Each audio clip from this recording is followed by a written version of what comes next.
Next question 9. The age of Rahul and Harun are in the ratio 5:7. 4 years later, the sum of their age will be 56 years. 56 years. What are their present age? उसकी उन दोनों की जो present as है वो हमें यहाँ पर फाइंड करनी है। तो राहुल और Harun are in the ratio, मैंने आपको फिफ्थ सम में बताया था, जब भी आपको रेशियो दिया जाता है तो उसको x के साथ मल्टीप्लाई कर देना है। तो चलो यहां पर हम देख लेते हैं। Let the present age of Rahul is equal to, वो पहले है राहुल तो इसलिए 5 उसके लिए है, हरुण बाद में है इसके लिए 7 उसके लिए है। तो यहां पर the present age of Rahul is equal to 5x and the present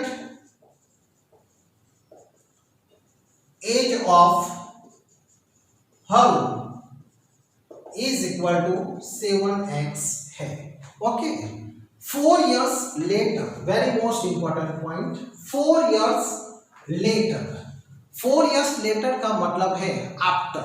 जब आफ्टर आता है, लेटर वर्ड आता है तो उन दोनों की एज में इंक्रीज होता है, इसलिए हमें एडिशन करना है। यदि 4 years बिफोर यदि हमें दिया गया होता तो हमें सब्सट्रैक्शन करना होता है। जो 4 years आफ्टर है तो हमें एडिशन करना है, और 4 years बिफोर है तो हमें उसमें से 4 सब्सट्रैक्ट करना है। तो चलो यहां पर हम देखते हैं 4 years लेटर।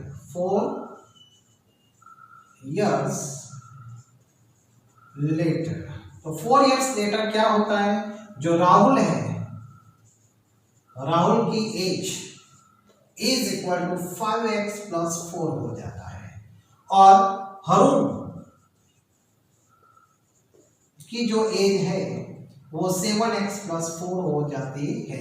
यदि आपको यहाँ पर लेटर की जगह पर बिफोर दिया जाता है तो आपको -4 करना है दोनों में, ओके, और आफ्टर है इसलिए हमने यहाँ पर एडिशन किया है।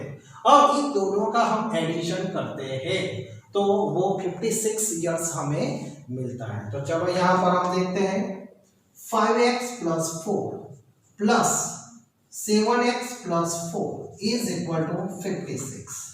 तो 5x प्लस 7x यानी कि 12x plus 4 plus 4 8 is equal to 56। तो 12x इज इक्वल टू 56 में से हम 8 लेस करते हैं तो हमें 12x इज इक्वल टू 48 मिलते हैं। आगे x is equal to, x का 12 के साथ मल्टीप्लिकेशन का रिलेशन है इसलिए डिवाइड होता है, तो डिवाइडेड 12। तो यहाँ पर 4 के टेबल में 48 4 12 4 जा 12 4 जा 48 हमें मिलते हैं। इस तरीके से यहाँ पर हमें x जो है वो 4 मिलता है। तो चलो यहाँ पर हम देखते हैं, तो 10 the present age of Rahul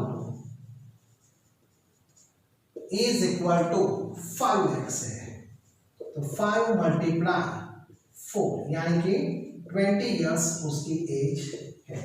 और हम हरुण की बात करते हैं, हरुण तो वो 7x है यानी कि 7 मल्टीप्लाई 4 28 इयर्स।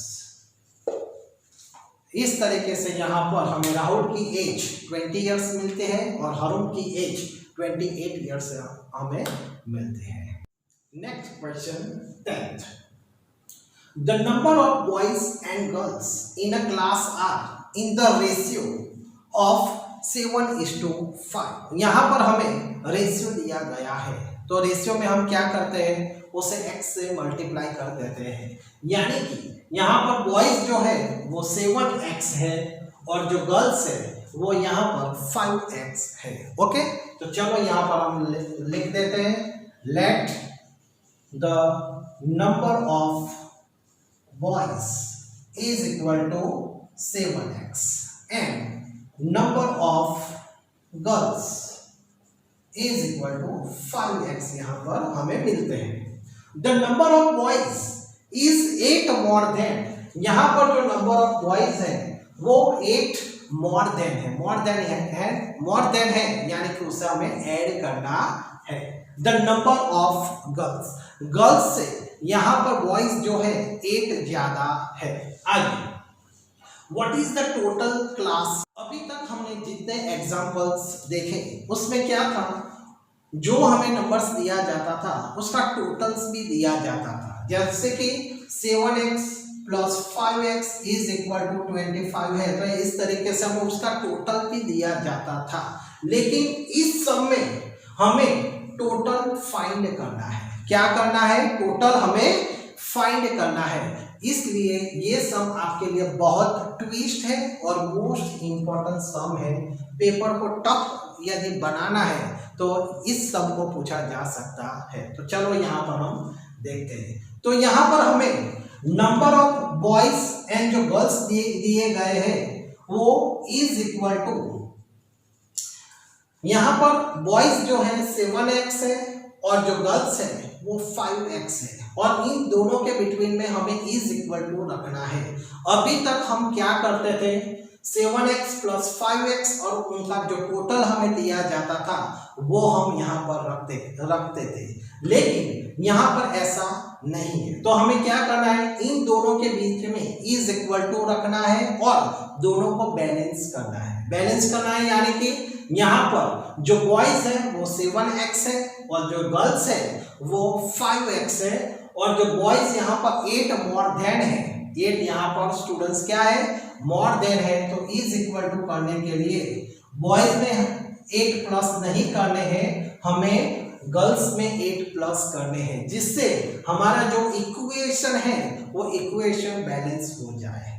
इक्वेशन का मतलब ही यही है कि हमें जो हमारा जो इक्वेशन है वो राइट हैंड साइड और लेफ्ट हैंड साइड वो हमेशा बैलेंस में होनी चाहिए। तो यहाँ पर 7x जो बॉयज है, यहाँ पर जो बॉयज है वो 8 मोर देन है। तो हम अभी तक क्या करते थे, हम x पे यानी कि बॉयज में उसे हम ऐड करते थे, लेकिन यहाँ पर हमें गर्ल्स में ऐड करना पड़ता है। क्यों?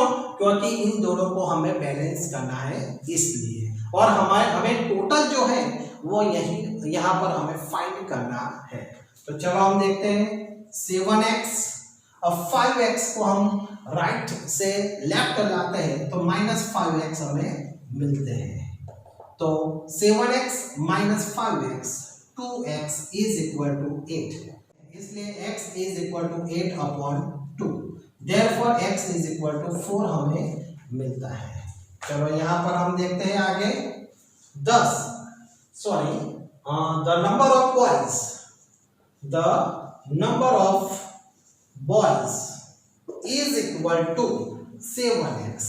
तो 7 मल्टीप्लाई 4 इज इक्वल टू 28 हमें बॉयज मिलते हैं और the number of girls is equal to 5x, यानी 5 मल्टीप्लाई 4 इज इक्वल टू 20 हमें गर्ल्स मिलती है।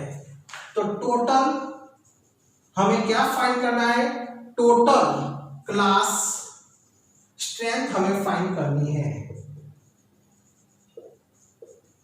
तो total strength is equal to 28 boys 20 girls is equal to 48 total हमें स्टूडेंट्स यहाँ पर मिलते हैं। हम देखते हैं next question 11। Bharat's father is 26 years younger than Bharat's grandfather and 29 years older than Bharat।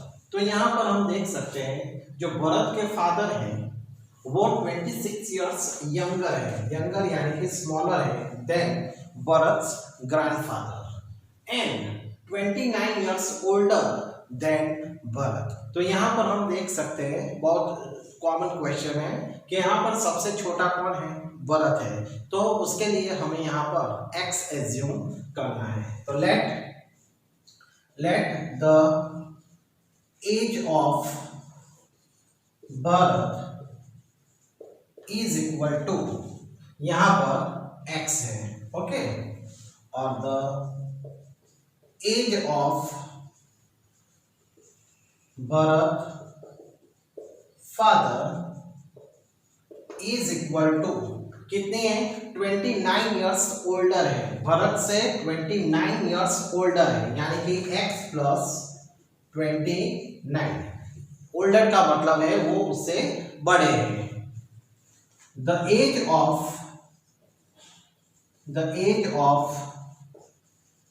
Bharat grandfather is equal to, जो भरत के फादर है उनसे 26 ईयर्स बड़े हैं, ओके। तो यहां पर हमें x plus 29 plus 26 years Bharat के जो फादर से उससे उनकी एज ज्यादा है, इसका मतलब यहां पर हम देख सकते हैं x प्लस 29 प्लस 26, तो यहां पर 55 होता है। तो इस तरीके से यहाँ पर भरत की एज x ईयर्स है, उसके फादर की एज x प्लस 29 ईयर्स है, और उसके जो ग्रैंडफादर है उसकी एज x प्लस 55 ईयर्स यहाँ पर है। आगे, the sum of the age of all the three is 135 years, इन तीनों का जो टोटल है वो यहाँ पर 135 ईयर्स है। तो चलो यहाँ पर हम टोटल करते हैं, तो x Bharat, x plus 29 Bharat father, x plus 55 यहाँ पर भरत के ग्रैंडफादर है, और इन तीनों का टोटल 135 यहाँ पर हमें मिलता है। तो चलो 1 x 2 and 3, तो यहाँ पर 3x है प्लस 55 प्लस 29, तो 5 में 9 ऐड करते हैं तो 14, 1 कैरी ओवर, 6 और 2 84 इज इक्वल टू 135। अब यहाँ पर हम देख सकते हैं x का 3x का 84 के साथ एडिशन का रिलेशन है, इसलिए उसे हम इज इक्वल टू की राइट साइड पर ले जाते हैं तो सब्ट्रैक्शन होता है। तो 3x इज इक्वल टू, चलो 135 में से 84 लेस करते हैं, तो 5 में से 4 कट करते हैं तो 1, 30 में से 8 कट करते हैं तो 5, तो x is equal to 51 upon 3, x का 3 के साथ मल्टीप्लिकेशन का रिलेशन है, इसलिए डिवीजन होता है। Therefore x is equal to 3 के टेबल में 51 कब आते हैं तो 17 करते हैं, 17 3 जा 51 हमें यहाँ पर मिलता है। तो इस तरीके से 10 the age of birth is equal to x is equal to 17 years है, ओके। चलो the age of birth father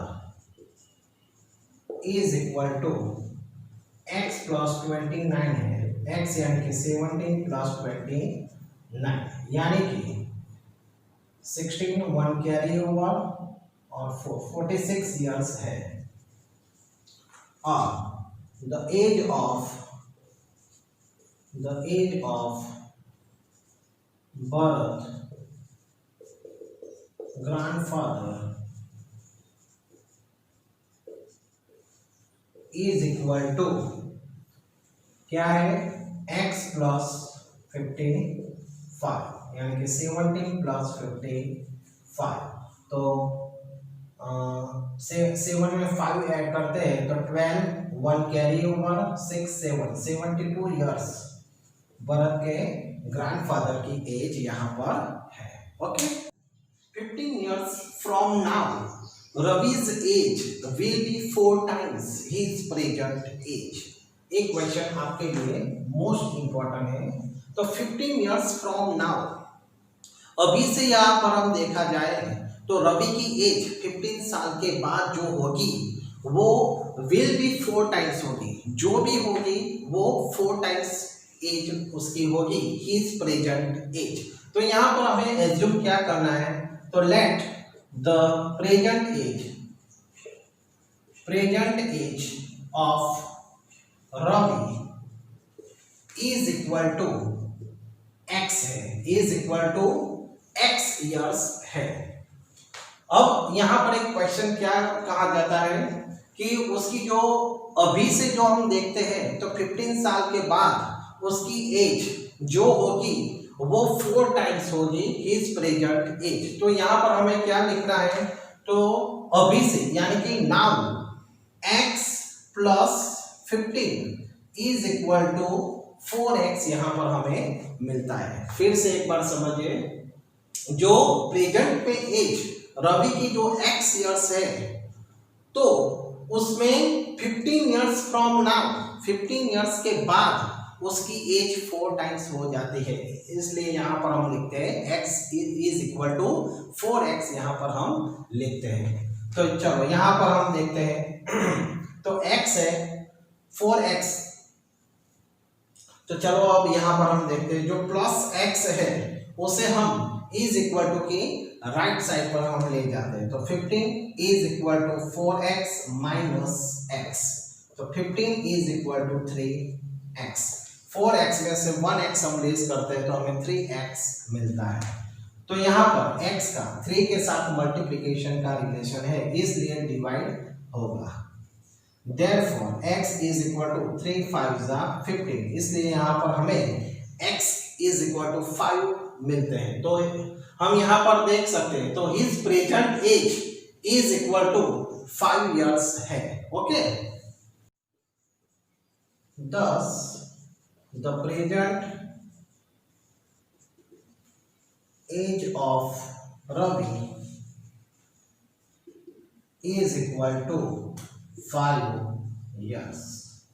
तो यहाँ पर हम देख सकते हैं the present age of Ravi is equal to 5 years है। तो चलो हमने क्या इक्वेशन बनाया था वो देख लेते हैं। तो x की जगह पर हम 5 रखते हैं तो 5 प्लस 15 इज इक्वल टू 20 हो जाते हैं। तो इज इक्वल टू यानी ये भी हमें 20 मिलने चाहिए। तो 4 5 20, तो हमारा जो आंसर है उसके मुताबिक हमारा इक्वेशन इज इक्वल टू हो जाता है। इस तरीके से आप इस जो आंसर आपको मिलता है उसे आप इस तरीके से बैलेंस भी कर सकते हैं, चेक भी कर सकते हैं।